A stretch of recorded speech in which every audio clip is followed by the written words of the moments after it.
I'm here with Brice Perin, Lead Convertible Bonds Portfolio Manager from Generali Investments.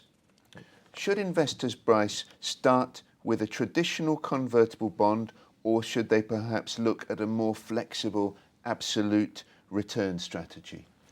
I mean, both strategies have their advantages, but in our view, to have a more flexible, absolute return approach makes a lot of sense. In a convertible bonds, you have lots of different parameters. You have your credit, you have your equity, you have your implied volatility, and you have sometimes also some clauses you want to extract, like some protection offered in terms of takeover. So all those parameters from time to time can be in the same way. But on the other, there is some period of time when you want to hedge some of them. You just want to focus on the credit or the option or the implied volatility. And in order to do that, you need to have a flexible mandate where you can hedge the unwanted components, just to focus on the one you think have the more value. That's why, in our sense, an absolute return approach makes a lot of sense.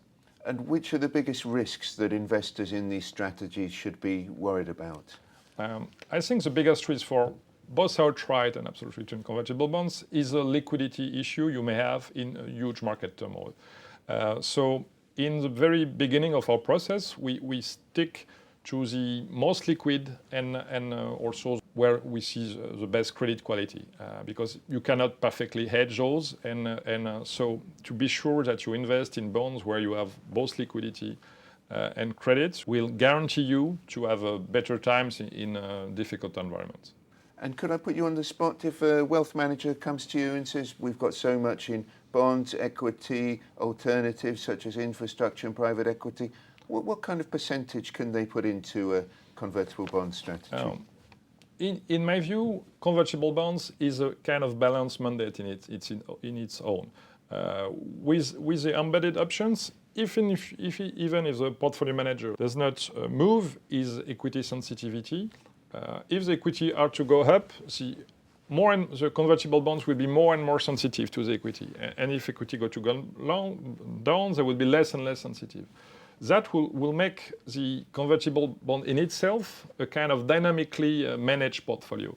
So for that reason, you could have up to 100% pure in convertible bond. For diversification reasons, usually I think that they could hold between, I would say 25% of the portfolio in convertible bonds.